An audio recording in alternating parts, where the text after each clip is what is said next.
The Nets are on the verge of advancing to the semifinals in the Vegas Summer League, thanks to strong team play and one Mr. Jalen Wilson getting it done at the very end.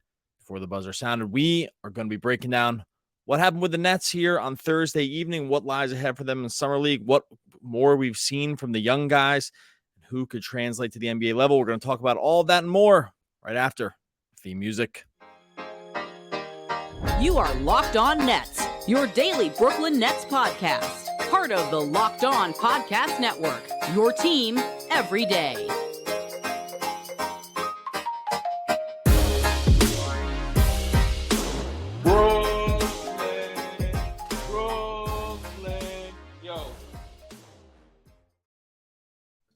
All right, welcome back to the Locked On Nets podcast on the Locked On Podcast Network. It's your team, the Brooklyn Nets, every single day. I am Doug Norrie. You know me, been covering the Brooklyn Nets here for a few years, but also the owner and operator of DFSR.com. If you need projections for FanDuel, DraftKings, NBA, we're not into that season yet, but we got MLB, we got NFL right around the corner, PGA rolling through the summer. It's all there for you at DFSR.com, so go check it out. Free trial for anyone who wants to go and just see for themselves. No Mr. Adam Armbrecht on the podcast today as we finish off a week in Brooklyn Nets land that has us have more basketball. And that's kind of all you want for the summer, right? Like just be able to roll into these summer evenings, maybe hit the tube and just say, hey, we got some Nets basketball on. Again, thanks for making Locked On Nets your first listen. Reminder that we're free and available on every platform for podcasts and YouTube as well. So go check us out wherever you listen to podcasts and YouTube. Thanks for making us your first listen. Nets Summer League rolling here on Thursday. They had their fourth and what could have been final game because you're only slated to play 4 games unless you advance to the quarterfinals. And that is exactly what the Brooklyn Nets did. They finish off the regular, we'll call it the regular season portion of the summer league action, 3-1, and this one got to be a little more nail biter than some of the other ones, but ultimately they were able to pull the game out. And really the talk of this game has to be the continued play of one Mr. Jalen Wilson, the Nets' second round draft pick, the player of the year coming out of Kansas, who Nets fans rightfully were excited about. We were excited about, thinking that there was a chance that with Jalen Wilson, the Nets had really gotten something, right? Like that it was kind of the end of the draft. Guy's a little bit older. Maybe he gets passed on mostly because of the age. You know, he's 22 when he comes out. A lot of teams don't like to get draft guys that are this sort of quote unquote old. I mean, we all could feel old at the age of 22, but hey, this is the NBA and this is kind of how this thing rolls. But he drops a little bit because of the age. Maybe the athleticism doesn't burst off the page at you, and he falls all the way to the 51st pick with the Nets. And right away, before we even get into his play here in Summer League or just what he did this evening, we were already we're beginning to feel sort of excited about this. The reason being is that, yeah, well, sometimes you're a little older and maybe teams don't want to take the shot on you because they feel that there's no upside there for you. But could we have the Nets like sort of backed into a guy here that with a super high floor? I mean, that's exactly what we're seeing is the case here with Jalen Wilson, where, yeah, is he a superstar in the making? No. Does he have the floor and the potential to be like an NBA rotation player? Most definitely. Like the strength, the finishing around the basket, the sort of just on-court acumen, the basic understanding of what needs to be happening, the sort of poise, I mean, that which comes into play in this game for sure, the poise to be able to just sort of handle, I'll call them bigger moments right at the end of the game, because that's what Wilson did. When we get to the end of this game, we'll go back a little bit through some of the play overall, but if you're watching this one, you know that the Nets and the Raptors ended up going to overtime in the fourth summer league game. The Nets did squander a pretty big lead here, but they go to the Elam ending, and it ends on a Jalen Wilson putback off a Kennedy Chandler miss to get them up and over the 7 points that they needed to finish off the game. Very poised, grabbed the rebound, really wasn't even in that much of traffic, didn't look all that flustered at all, and the Nets win. And it kind of, in some ways, was a nice way to, I say, put an exclamation point, put a period on the play of Jalen Wilson throughout this summer league. We're really impressed with the shooting. He continued to sort of shoot the lights out of the place. He went 2 for 5 from 3 in this game. He's been able to get to the basket. He took only 12 shots in this game. And some of it was a little more out of control than you want to see. But in general, you like that he's been trying to get to the lane. He's trying to use his body in space. And he's just every bit of a guy who is, better than Summer League, right? Like, this is what we talk about a lot of times. Like, does Summer League make superstars? No.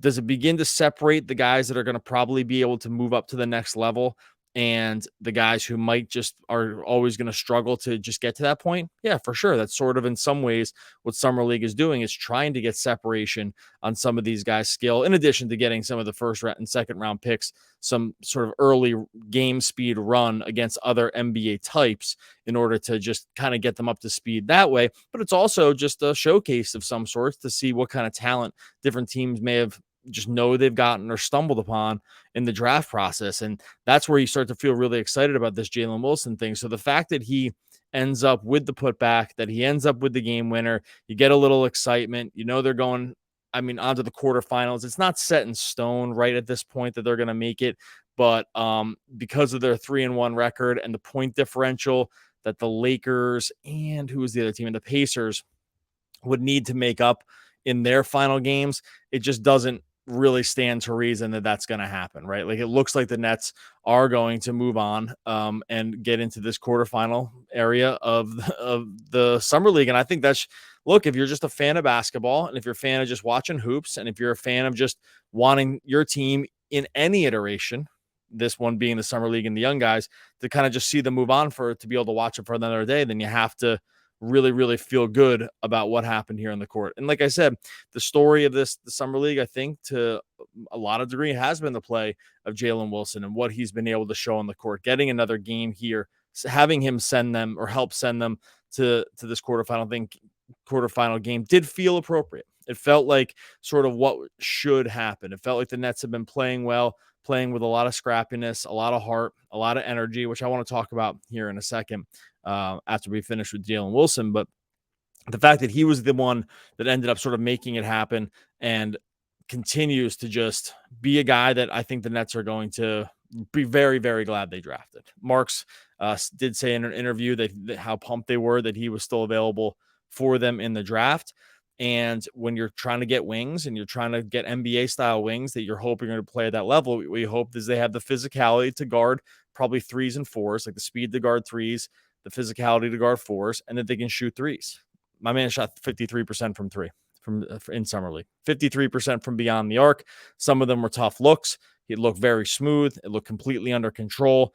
And if you are hoping that there's like wing stuff, if the Nets are going to move on from a wing or two at some point and they're going to have a guy that can graduate into one of those spots, then you have to be really feeling like Jalen Wilson is getting the job done from that respect. I want to talk a little bit more of what we saw from Summer League, what to expect for like the rest of this week. Just like if we were able to just kind of sort of figure out anything else from what we saw on the court, because I definitely saw some stuff from Kennedy Chandler, good and bad. Definitely saw some stuff from Noah Clowney in only 20 minutes. Want to get to a few of those guys as well. We're going to get into that in a second. But before we get to that, I'm going to tell you about our friends over at Bird Dogs. Bird Dogs are the best shorts I've ever worn. I don't really know another way to say it except for just to be honest about it. These things came in the mail about a month and a half ago, and you've heard me say it on the podcast a bunch. I think there's not been a 2-day consecutive stretch without wearing the Bird Dogs, and most days we're just going straight through. That's because they're stretch khaki short. They're designed to fit slimmer through the thigh. They're going to give you that sculpted look, but they're also really, really versatile. We live down by the beach. We're down by the water all the time. In and out of the water with the Bird Dogs, no problem. They're just really, really versatile when it comes to that. But you also want to go out in the town. We went out for dinner the other night. I wore the Bird Dogs for that too, because they just look really good. Forget those restricting cotton shorts that can get really, really stiff. Now, Bird Dogs got the cloud knit fabric. It looks like khaki. It stretches, gives you the slimmer fit. You're not going to have to sacrifice any movement. You're going to get the comfort, and you're also going to look really good while you do it. You can also grab a free Yeti tumbler if you go over to Bird Dogs as well. This is all just, baby. It's all gravy when it comes to Bird Dogs. Like I said, these are the easy ones. The Bird Dogs have not come off since they came, and they're not going to come off for the rest of the summer. Go to birddogs.com/LockedOn Locked On NBA or enter the promo code Locked On NBA. You're going to get a free Yeti style tumbler. That's birddogs.com/locked on NBA or enter the promo code Locked On NBA for a free Yeti style tumbler. You won't want to take your bird dogs off. We promise you. All right, other summer league thoughts going through here. It wasn't all great for the Nets in this one. I was watching the game at one point. I'm getting to Kennedy Chandler and Noah Clowney here in a second, but I was watching the game at one point, and I did think to myself, I think I put it real in quotes, the real Nets could probably take a cue or two from what we've seen from this summer league, which has been just intense pressure and hustle. Right? It's like you really shouldn't have to sort of sometimes delineate that for professional basketball players. Obviously, these guys are paid a lot. You would hope you would see sort of intense hustle all the time. Summer League has a different vibe to it because there are sort of different classes of guys. There's the draft picks that are looking to show out and just put on a display because they're just the best guys. And often they do. There's also guys fighting for their lives. Just to try to get those two-way contracts, try to make a team, try to just look good for even if their team's not going to take them, if they can just maybe catch on with another team. And then there's the guys that are just maybe playing for another summer league appearance in a year from now because you kind of know it's not going to happen. So there is a range when it comes to summer league. But I do think from what we've seen from this Nets squad is just really awesome hustle and just on the defensive end, really, really trying to get after it. It seems like they, for at least up until the point the Raptors made a really pretty stark comeback in this game, they have been trying to make their bones on the defensive end. They have been trying the live ball situations for them just looked like every single time they wanted it. The switching defense I thought was okay and at times just good. And there's breakdowns and summer league is going to be tough, but I thought the intensity that the Nets have brought for this sort of stretch over the last few games really is something that you would hope that the regular team could just sort of take with it as they move into the regular season. And some of these guys will be with the squad, but most not. You saw it a lot too in the third quarters, not in this game as much because Toronto pulled away, but the three other third quarters of games, the Nets had just completely blitzed opponents in those ones, just came out of the gate or came out of the tunnel and just really just ran all over teams. Toronto got the better side of them in this game. They ended up going outscoring them 30-23 in the third and did come back from, I think, 19 overall. But in general, I've liked the intensity that this group has shown, even when things aren't going well. Kennedy Chandler is a good example of that. He took 22 shots in this game. He was 6 for 22. A lot of those makes came late.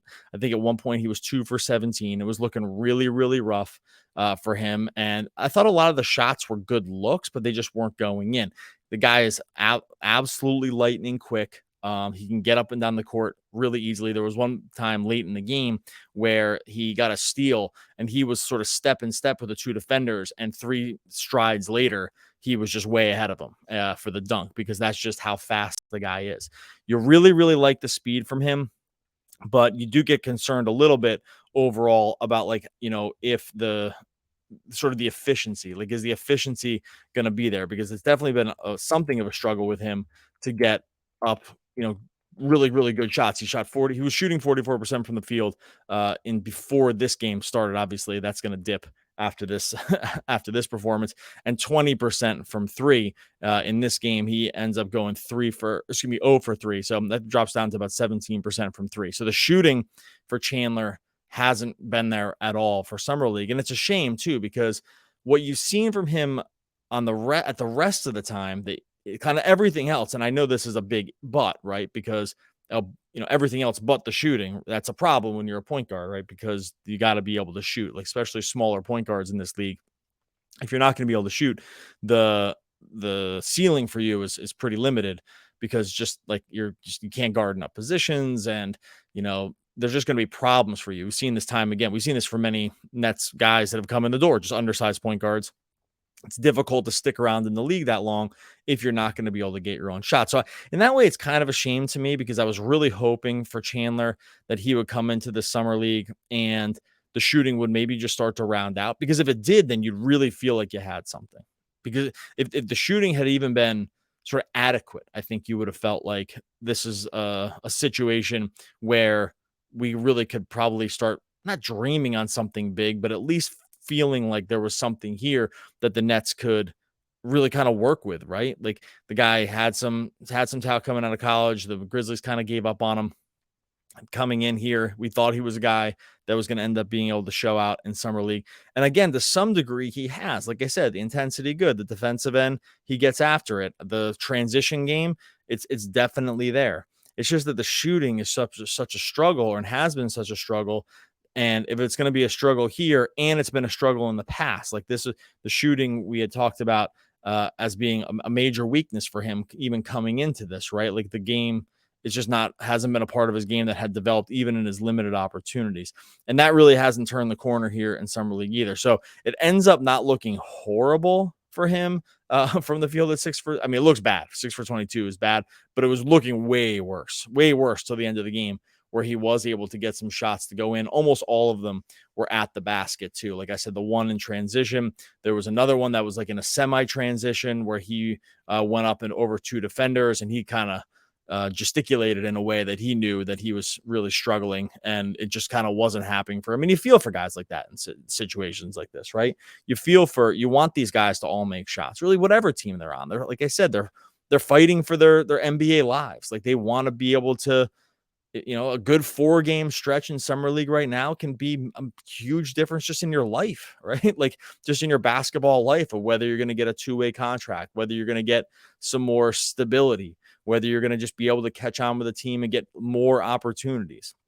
And for Chandler, I don't know what's going to happen. Like I said, the Nets still have another 2-way contract to give. We had thought David Duke might have earned it. He struggled himself in this one as well. He was only 3 for 15 and 0 for 4 from 3. So it's not like either guy in this game necessarily separated himself. Armani Brooks was good again in this one, shooting from downtown, 3 for 6. He shot really well from beyond the arc. So I'm not really sure like what happens with this group. If it's between these 3 guys, overall,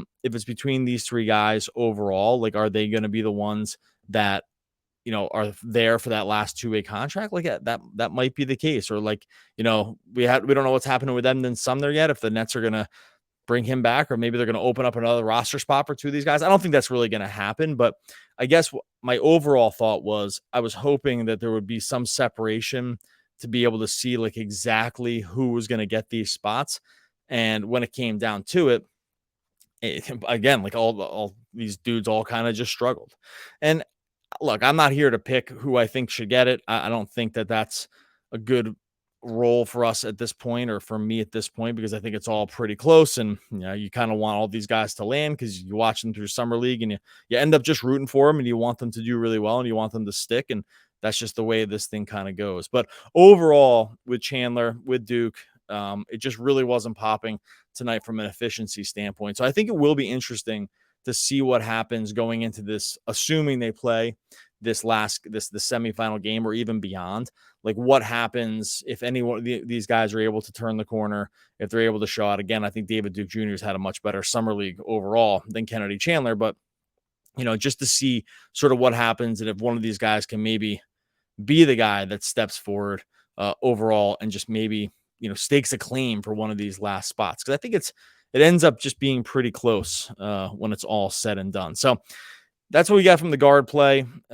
Just again, I was just with the Kennedy Chandler thing, wanted to just kind of touch on the things that I thought looked really pretty good in this game, and then the things that ended up being a bit of a struggle as well.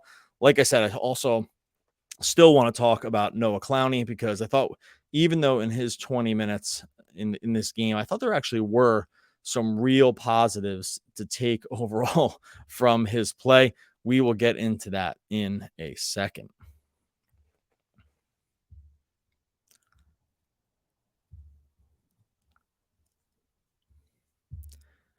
First, I'm going to tell you about our friends over at FanDuel. Take your first swing at betting MLB on FanDuel. You're going to get 10 times your first bet amount in bonus bets, up to $200. That's right, just $20, and you can land $200 in bonus bets, win or lose. MLB coming back from the All-Star break here on Friday.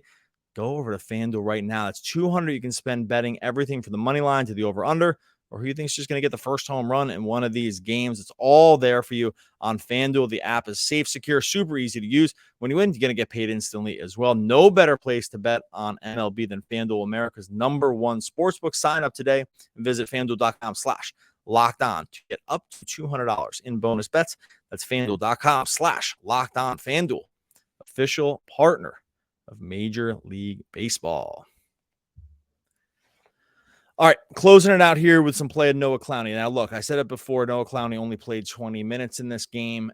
He did have 8 fouls in 20 minutes. Like, in Summer League, they let you have a ton more fouls. I think you get 10 to foul out. And either way, he had 8 overall in just his 20 minutes and ended up not really being part of the closing lineup for what the Nets were doing. Now, this is that you could look at this and say to yourself, oh, I mean, this is rough. 6 points, 5 rebounds in 20 minutes. I thought this really was the best that Noah Clowney had played in Summer League up until this point, right?